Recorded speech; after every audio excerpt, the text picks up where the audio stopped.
창세기 26장 26절 말씀부터 29절 말씀까지입니다. 아비멜렉이 그 친구 아우삿과 군대 장관 비골과 더불어 그랄에서부터 이삭에게로 온지라.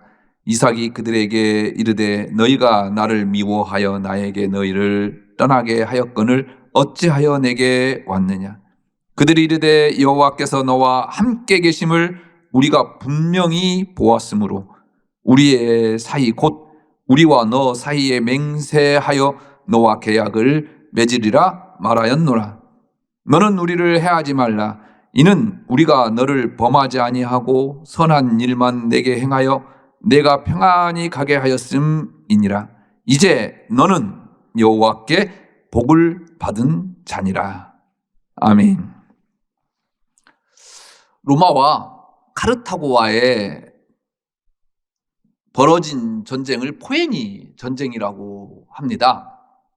전세가 엎치락 뒤치락 한치 앞을 내다볼 수 없는 치열한 전투가 계속되는 가운데 카르타고에서 로마의 장군인 레귤러스라고 하는 장군을 포로로 잡게 되었어요. 카르타고 진영에서는 이 레귤러스를 죽이고 싶었지만 언젠가 유용하게 사용할 때가 있을 것이다 라고 해서 감옥에 오랫동안 가두어 놓았죠. 그런데 이 카르타고가 점점 전세의 불리함을 느끼게 되자 카르타고에서는 이 레귤러스 장군을 이용하기로 합니다. 장군, 우리는 로마와 휴전하기를 원한다. 당신이 가서 휴전을 화친을 도모해 달라. 그런데 만일 로마가 우리와 화친을 받아주지 않는다고 한다면 당신은 반드시 다시 돌아와야만 한다라고 하는 조건을 내걸고 레귤러스 장군에게 제안을 했습니다. 레귤러스 장군은 당장 살기 위해서 로마로 돌아가야 하는지 아니면 명예와 절개를 위해서 여기에서 죽어야 하는지 고민이 되었습니다. 결국 그는 자신이 죽기 전에 조국을 위해서 무엇인가 해야 할 일이 있음을 깨닫고 그들의 제안을 받아들이지요. 그리고 로마로 가서 황제를 만났습니다. 황제를 비롯해서 모든 신하들과 특히 그의 가족들이 환영하고 기뻐했습니다. 그런데 그는 황제에게 가장 먼저 찾아가서 이렇게 이야기합니다. 내가 다시 돌아온 것은 카르타고에서 휴전을 제의하기 위해서 나를 보냈습니다. 그런데 황제시여, 절대 그들과 화친하지 마십시오. 왜냐하면 그들은 곧 무너질 것이고 내부적으로 많은 어려움을 겪고 있기 때문에 조금만 더 기다리고 견딘다고 한다면 승리는 로마의 것이 될 것입니다. 그리고 속속히 카르타고의 여러 가지 상황들을 로마에 알려주었습니다.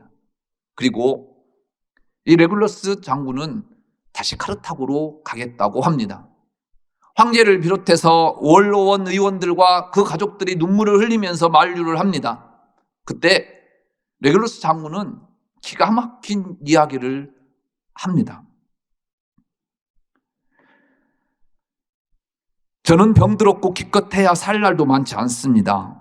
만일 내가 돌아가지 않는다면 그들은 로마인들이 거짓말장이라고 비웃을 것입니다.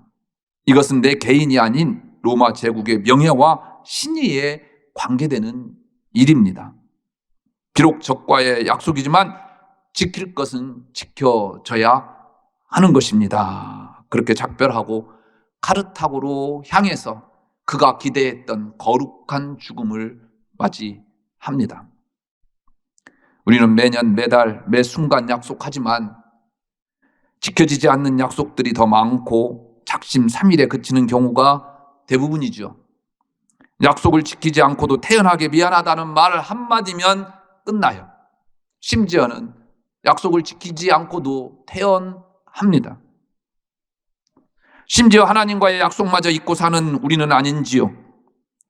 그런데 우리 하나님은 어떻게 하실까? 약속을 어떻게 생각하고 계실까? 약속을 지키시는 하나님, 신실하신 하나님에 대해서 사무엘은 이렇게 고백하지요. 이스라엘의 지존자는 거짓이나 변개함이 없으시니 그는 사람이 아니심으로 결코 변개하지 않으심이니이다. 약속을 이루시고 약속을 성취해 가시는 이 하나님에 대해서 고백하며 또 성경은 이 약속의 하나님에 대해서 우리에게 많은 것들로 전해주고 있습니다. 오늘 본문도 바로 그런 차원에서 생각해 볼 수 있는 본문입니다. 아브라함 때에 큰 기근이 들어서 하나님께서 약속해 주셨던 그 가나안 땅을 아브라함이 떠나서 애굽으로 가지요. 바로 아버지 아브라함처럼 이삭 때도 굉장히 가뭄으로 인해서 거기에 살 수 없어서 애굽으로 가기 위해서 블레셋 땅에 잠시 머문 이삭에게 하나님은 찾아오십니다. 그리고 이야기하시죠. 내가 너의 아버지와 약속했던 그것들을 너에게 이루어 갈 것이며 내 아버지 아브라함과 함께 했던 내가 너와 함께 할 것이다 라고 말씀하십니다. 그런데 문제가 생겼습니다. 사람들이 자꾸 리브가가 누구냐 물어봐요. 리브가의 미모가 워낙 뛰어났는가 봅니다. 그래서 많은 사람들의 관심거리였습니다. 이삭은 생각하지요. 혹시라도 내 아내라고 하면 그 아내를 차지하기 위해서 나를 해할까 두려워서 내 동생이다 라고 이야기합니다. 하나님은 분명 이삭에게 찾아오셨습니다. 그리고 말씀하십니다. 내가 너와 함께 할 것이다. 그럼에도 불구하고 이 이삭은 그 하나님을 신뢰하지 않아요. 그러니까 자기 아내를 자기 목숨 때문에 두려워서 동생이라고 속이게 됩니다. 우리의 삶이 이삭 같지는 않은지요. 하나님은 우리에게 여러 가지를 약속하십니다. 그런데 우리는 그 약속을 믿지 못하고 눈앞에 펼쳐지는 고난과 역경 속에서 우리는 두려워할 수밖에 없는 존재지요. 그래서 자꾸 의심합니다. 의심하니까 믿음과는 다른 말을 합니다.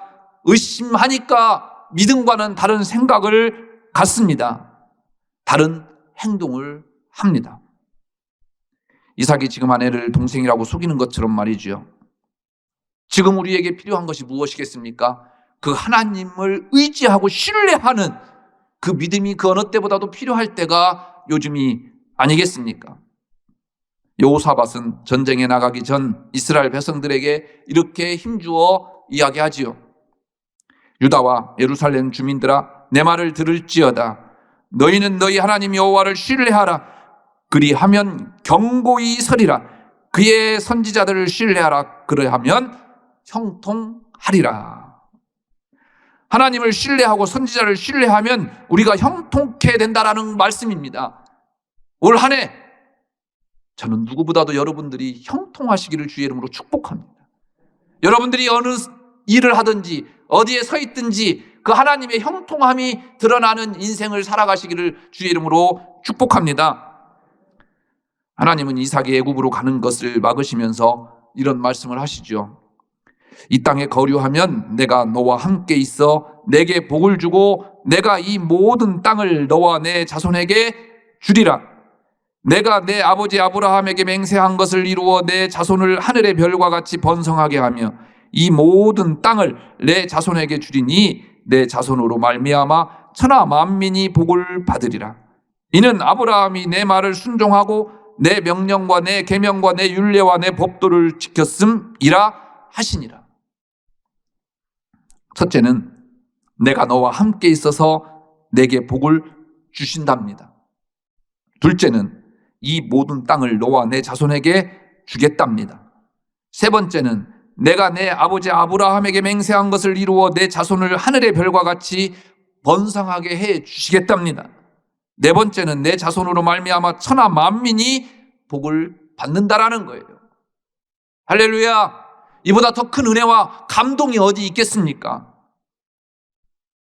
그래서요, 이 말씀을 믿고 이삭은 그랄 땅에 머물러요. 그런데 딱 여기까지입니다. 한 발짝만 더 나아갔다고 한다면 이삭에게 아쉬움이 없었을 것입니다. 이삭과 아버지 아브라함의 차이가 바로 여기 있습니다. 아브라함은 하란 땅에서 얼마든지 평안하고 풍족한 삶을 누릴 수 있습니다. 굳이 가나안 땅 떠나지 않아도 됩니다. 또 그가 살고 있던 갈대아 우르 하란 떠나지 않아도 됩니다. 그런데 하나님이 어느 날 나타나서 그에게 내게 지시할 땅으로 가라는 것입니다. 그런데 놀라운 것은요, 아브라함이 지시할 땅 어디다라고 정해주지도 않았는데 그 하나님의 말씀을 듣고 떠난다라는 거죠. 어떻게 이 일이 가능했을까? 아브라함이 하나님을 신뢰했기 때문에 가능한 것입니다. 또한 하나님의 약속을 믿었기 때문입니다. 그렇다면 이러한 하나님에 대한 신뢰가 어떻게 형성이 되었을까? 창세기 12장 이전에서 아브라함의 믿음과 신앙을 성경은 기록하지 않습니다. 다만 11장에서 아브라함의 아버지 데라와 그 가문에 대해서 이렇게 짧게 소개합니다. 데라가 그 아들 아브람과 하란의 아들인 그의 손자 롯과 그의 며느리 아브라함의 아내 사레를 데리고 갈대아인의 우르를 떠나 가나안 땅으로 가고자 하더니 하란에 이르러 거기 거류하였으며. 데라가 가나안으로 가기 위해 갈대아 우르를 떠났다라는 것입니다. 이 한마디 말씀 안에는 많은 스토리가 있을 것입니다. 그래서 어떤 성경학자들은 하나님이 창세기 12장에 아브라함에게 하신 약속을 먼저 데라에게 주었을 것이다 라고 이야기하는 학자들도 많습니다. 그러나 이 말이 맞는지 안 맞는지 정확한 것은 모르지만 창세기 12장에 아브라함이 본격적으로 등장하기 이전에 분명히 아브라함도 하나님의 이 말씀을 들었을 것이다 라고 추측하는 학자들이 대부분입니다. 그런데 아브라함이 경험한 그 하나님은 약속을 지키시는 하나님이었다라는 것이죠. 그러기에 아브라함은 그 약속을 믿고 가나안으로 출발할 수 있었던 것입니다. 그리고 하나님은 아브라함과 함께 하시면서 그에게 하신 모든 약속을 신실하게 하나씩 하나씩 이루어 가셨습니다. 그런데 문제는 이삭입니다. 하나님은 아버지 아브라함을 위해서 이렇게 일하셨습니다. 그 약속을 이삭에게도 분명히 하셨습니다. 그런데 이삭의 마음이 흔들려요. 그러니 아내를 동생이라고 합니다. 그럼에도 여전히 하나님은 이삭과의 약속을 잊지 않으시고 또 찾아오십니다. 이삭이 리브가를 껴안는 일로 인해서 아비멜렉이 리브가가 이삭의 부인인 줄 알죠. 그래서 이삭을 불러서 책망합니다. 너 때문에 우리 백성들이 죄를 짓게 되었다라고 하지요. 그러나 그는 곧 백성들에게 이렇게 선포합니다. 이삭을 해하는 자는 내가 결코 살려두지 않고 죽일 것이다. 아비멜렉이 이삭에게 이렇게 해야 할 이유가 있습니까? 무엇입니까? 하나님이 하셨다라는 거예요. 이삭 때문에 아비멜렉이 그렇게 한 것이 아니라 하나님이 시켜서, 하나님이 지시하셔서, 하나님이 찾아와서 그렇게 선포하게 하셨다라는 것입니다. 하나님이 보호한 일입니다. 또 있습니다. 그랄 땅에서 농사 지을 때 성경은 이렇게 기록하지요. 이삭이 그 땅에서 농사하여 그 해에 100배나 얻었고 여호와께서 복을 주심으로 그 사람이 창대하고 왕성하여 마침내 거부가 되어 양과 솥과 때를 이루고 종이 심히 많음으로. 농사를 지어 보셨습니까? 아무리 농사를 잘 졌다고 하더라도 한 해 100배의 수확을 어떻게 얻겠습니까? 많이 종자개량이 됐다고 하더라도 요즘도 작년에 비해서 배의 수확량을 올린다라는 거, 이건 있을 수 없는 일입니다. 그런데 오늘 성경 말씀에 100배의 소출을 올렸다라는 거예요. 여러분들 가능한 일입니까? 불가능한 일이에요. 그런데 왜 성경은 기록하고 있습니까? 하나님이 하셨기 때문에. 하나님이 간섭하셨다라는 거예요. 하나님이 들어가셔서 일하셨다라는 거예요. 그러니까 도저히 불가능한 일을 하나님께서 이삭에게 만들어 주셨다라는 것입니다. 또 있습니다. 이삭이 대표적으로 했던 일들이 무엇입니까? 성경에 기록하는 것이 우물을 파는 일이에요. 팔레스틴이에요. 광야 가까운 곳이에요, 이 그랄 땅은. 그런데 이삭이 가는 곳마다 우물을 팠어요. 그랬더니 그곳에서 물이 하나도 안 나왔더라. 물이 콸콸 쏟아졌더라. 여러분, 이삭이 파는 우물보다 물이 쏟아졌다고 한다면 그곳이 광야입니까? 광야가 아니에요. 광야는 물을 아무리 파도 나오지 않는 곳이 광야입니다. 그런데 왜 이삭이 그 광야에서 우물을 팠을 때 물이 나왔습니까? 하나님이 하셨기 때문에. 하나님이 일해 주셨기 때문입니다. 하나님이 개입해서 일하여 주셨음을 우리에게 보여준다라는 겁니다. 그리고 오늘 본문이에요. 아비멜렉이 이삭과 평화의 동맹을 맺기 위해 찾아오십니다. 그리고 이렇게 말씀하십니다. 그들이 이르되 여호와께서 너와 함께 계심을 우리가 분명히 보았으므로 우리의 사이 곧 우리와 너 사이에 맹세하여 너와 계약을 맺으리라 말하였노라. 너는 우리를 해하지 말라. 이는 우리가 너를 범하지 아니하고 선한 일만 내게 행하여 내가 평안히 가게 하였음이니라. 이제 너는 여호와께 복을 받은 자니라. 할렐루야. 말이 돼요? 이방 왕 아비멜렉이 찾아와서 이삭에게 이렇게 말해야 할 이유가 어디 있어요? 아비멜렉이 누굽니까? 리브가 사건으로 그를 보호하기 위해서 그를 해하는 자는 내가 죽일 것이다 라고 이렇게 이야기했는데요. 백성들이요 100배의 소출을 올리고 이 이삭이 하는 일마다 잘 되니까 배 아팠어요. 그러니까 비난하고 조롱합니다. 그러니까 이 아비멜렉도요 이삭을 해하는 자는 죽일 것이다 라고 이야기했음에도 불구하고 그랄 땅에 멀리 떠나라, 변두리에서 거해라 라고 쫓아냈던 왕이 아비멜렉이에요. 그런데 그가 찾아와서 하는 말이 너를 보니까 하나님이 내게 복을 주셨더라. 이삭이 강해서요? 이삭이 그 말하는 자격이 있어서요? 아니요. 이삭의 배후에서 역사하시는 하나님을 그는 보았다라는 것입니다. 그래서 언약을 맺자는 겁니다. 하나님이 함께 하신 증거입니다. 하나님께서 왜 이렇게까지 하셔야 할까? 이유가 있습니까? 있죠. 뭡니까? 그랄 땅에 찾아오셔서 내가 너와 함께 할 것이다. 내 아버지와 함께 했던 내가 너와 함께 해서 내가 어디를 가든지 너를 축복할 것이다 라고 약속하셨기 때문입니다. 그 약속 때문에요 이런 이삭에게마저도 또 오늘 찾아오시네요. 이게 저와 여러분들이 믿는 하나님이시다라는 거예요. 우리는 지금 이삭처럼 불신의 시대를 살고 있습니다. 신뢰할 대상도 신뢰할 사람도 없어요.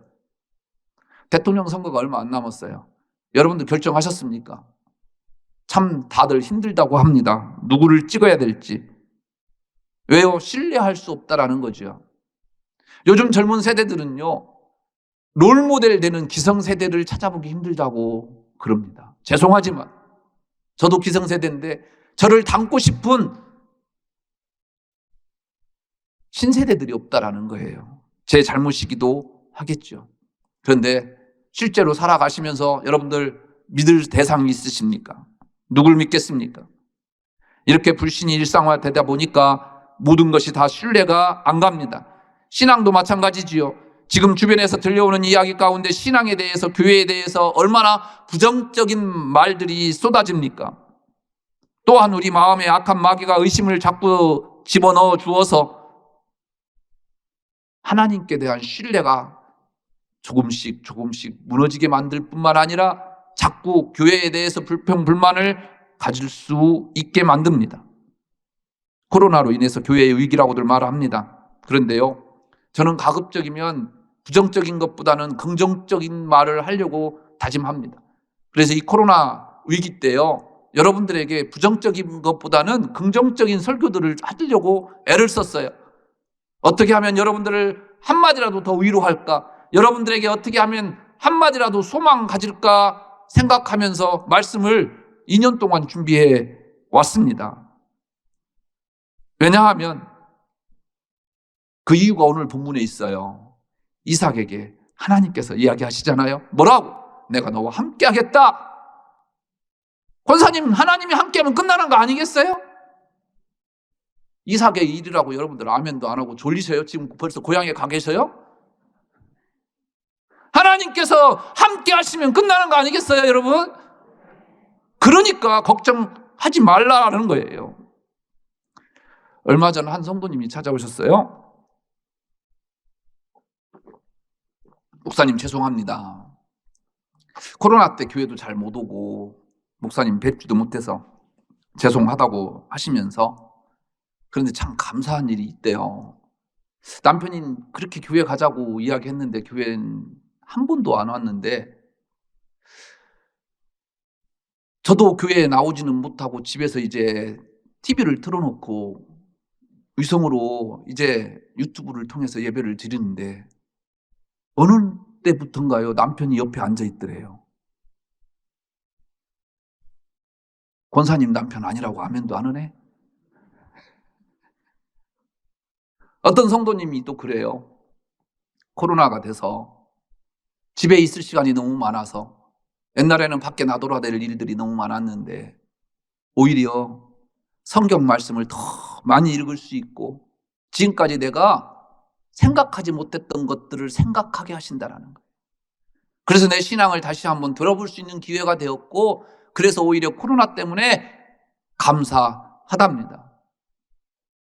또 어떤 성도님은요, 일부 예배 때 참석하시는데 남편이 일부 예배 끝나고 나서 집에 가셔서 또 2부를 3부를 생방송으로 예배를 다 드린대요. 일부 드렸으면 되지, 오히려 불평이에요. 그러면서 똑같은 말씀 3번 듣는데도 자기에게 그 은혜 받았던 것들을 써서 또 보여준대요. 작년 연말에 한 젊은 집사님이 찾아오셨어요. 봉투를 여러 개 갖고 오셨어요. 11조, 감사헌금, 또 선교헌금, 여러 가지 목적헌금 써갖고 눈에 띄는 봉투 하나가 있었어요.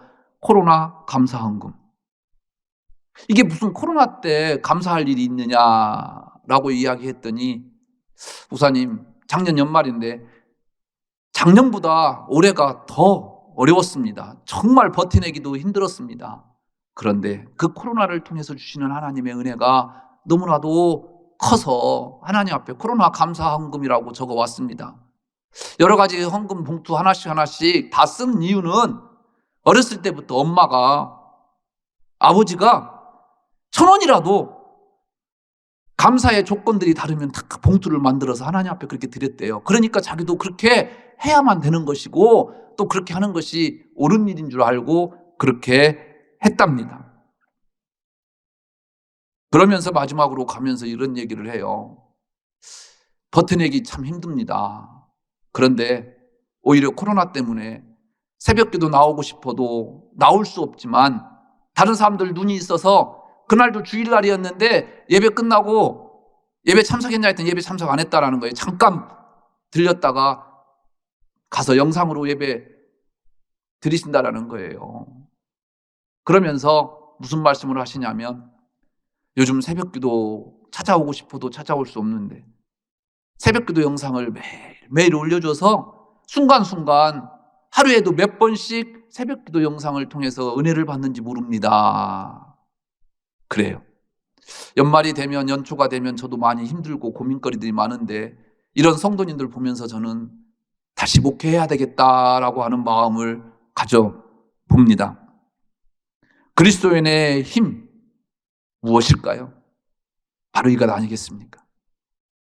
환경이, 상황이 우리를 힘들게 합니다. 그러나 그 환경이, 상황이 우리를 지배하지 못합니다. 오히려 그리스도인은 그 환경을, 상황을 지배하는 것입니다. 왜냐하면 우리는 하나님을 바라보기 때문에 그렇습니다. 무엇보다도 하나님께서 우리와 함께 하신다고 약속하셨기 때문에 그 상황 속에서도 우리는 감사가 나오는 것입니다. 할렐루야. 이방인이었던 아비멜렉도 하나님을 봅니다. 그래서 이삭에게 이렇게 이야기합니다. 너는 여호와께 복을 받은 자라. 이방인도 보는 그 하나님의 일하심을 여러분들은 지금 보고 계십니까? 무엇보다도 오늘 말씀 가운데 제 마음속에 깊이 와닿는 말씀이 있습니다. 너는 여호와께 복을 받은 자라. 이렇게 선포하는 자가 다른 사람이 아니라 이방왕 아비멜렉이라는 거예요. 이삭이 받은 축복이 얼마나 눈에 띌 정도였으면 이렇게 아비멜렉이 이방인임에도 불구하고 하나님을 모르는 자임에도 불구하고 이삭을 바라보면서 너는 여호와께 복을 받은 자라 라고 했겠습니까? 이 이삭이 저는 우리 꿈꾸는 교회 성도님들이었으면 좋겠습니다. 장로님이었으면 좋겠습니다. 집사님들이었으면 좋겠습니다. 권사님들이었으면 좋겠습니다. 여러분들이었으면 정말 좋겠습니다. 올 한 해 여러분들이 이 축복 안에 또 하나님의 축복의 드러냄이 되는 증거가 되시기를 주의 이름으로 축복합니다. 너는 여호와께 복을 받은 자라. 따라서 하겠습니다. 나는 뭐라고요? 기도하겠습니다.